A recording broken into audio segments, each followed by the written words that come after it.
Hi guys, welcome back to our channel. நம்ம இந்த வீடியோவில் என்ன பார்க்க போகிறோம்னு பார்த்தீங்கன்னா, top 5 richest fish in Tamil Nadu. இந்த வீடியோ தான் அதை பற்றி தான் பார்க்க போகிறோம். டாப் 5 ஃபிஷ்ஷஸை பற்றி பார்க்க போகிறோம், ரிச்சஸ்ட் ஃபிஷ்ஷு. இந்த வீடியோ கடைசி முடிக்க பாருங்கள். இந்த மாதிரி வீடியோ உங்களுக்கு வேணும்னா நம்ம சேனலை மறக்காமல் சப்ஸ்கிரைப் பண்ணிக்கோங்க. உங்கள் ஃப்ரெண்ட்ஸுக்கும் ஷேர் பண்ணிக்கோங்க. வாங்க நம்ம வீடியோக்குள்ளே போவோம். இப்போ 5வது இடத்துல எந்த மீன் இருக்குன்னு பார்த்தீங்கன்னா, ரிச்சஸ்ட் ஃபிஷ்ஷில் காலா மீன் அப்படின்னு ஒரு மீன் தான். இதுக்கு இன்னொரு பேர் கூட இருக்கு. இந்திய சல்மன் அப்படின்னு கூட இந்த இந்த மீனுக்கு இன்னொரு பேர் இருக்கு. இது நல்ல சுவையான மீனும் கூட. இது கிலோ வந்து ரூ. 1000 ரூ. 1000 ரூ. 1500 முடிக்க கூட போகும். நல்ல டேஸ்ட்டான மீனு. 4வது இடத்துல என்ன மீன் இருக்குன்னு பார்த்தீங்கன்னா, கொடுவா மீன் அப்படின்னு சொல்ற சீ பாஸ் இல்ல பராமுண்டி அப்படின்னு இங்கிலீஷ்ல அழைக்கப்படுற ஒரு மீன் தான்.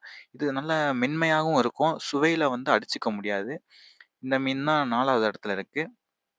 3வது 3வது இடத்துல இருக்கிற மீன் என்ன மீன் பார்த்தீங்கன்னா, வவ்வால் அப்படின்னு சொல்ற பாம்ஃப்ரெட் அப்படின்ற இங்கிலீஷ்ல அழைக்கப்படுற ஒரு மீன் தான். இது வவ்வால் மீன். கருப்பு கலர்லயும் இருக்கும், வெள்ளை கலர்லயும் இருக்கும்.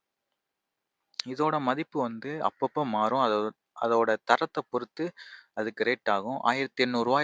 3500க்கும் மேல இது விலை போகும். நல்ல சுவையான மீன் தான். 2வது இடத்துல என்ன மீன் இருக்குன்னு பார்த்தீங்கன்னா, எல்லாத்துக்கும் புடிச்ச மீனு வஞ்சரம் மீன். சீர் மீன் இல்ல கிங்ஃபிஷ் அப்படின்னு இங்கிலீஷ்ல அழைப்பாங்க. இது வந்து நல்ல தமிழ்நாட்டுல நல்ல பிரபலமான மீனும் கூட. இந்த மீன் வந்து கிலோவுக்கு வந்து ரூ. 800க்கு மேல தான் போகும். 800, 900 அந்தந்த சீசன பொறுத்து அதோட விலை வந்து மாறும். நல்ல டேஸ்ட்டான மீனுன்னு உங்களுக்கு எல்லாத்துக்குமே தெரியும். முதல் இடத்துல இருக்கிற மீன் பார்த்தீங்கன்னா, கோல் மீன் அப்படின்னு சொல்றாங்க. கருப்பு புள்ளி குரோக்கர் அப்படின்னு அழைக்கிறாங்க இந்த மீன. இது வந்து நல்ல விலை உயர்ந்த மீன்கள்ல ஒன்றாக நம்ம இந்தியாவிலேயே விலை உயர்ந்த மீன்ல இது ஒரு மீன் தான். இது நல்ல மருத்துவ குணங்கள், ஆ தொழில்துறை பயன்பாட்டிற்கு அதிகமா பயன்படுது.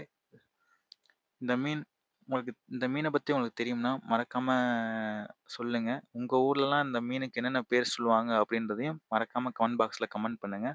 இந்த வீடியோ உங்களுக்கு பிடிச்சிருந்துச்சுன்னா லைக் பண்ணுங்க. மறக்காம நம்ம சேனல சப்ஸ்கிரைப் பண்ணிக்கங்க. முடிஞ்சா உங்க ஃப்ரெண்ட்ஸ்க்கு ஷேர் பண்ணுங்க. நெக்ஸ்ட் வீடியோல சந்திப்போம். Bye bye. See you.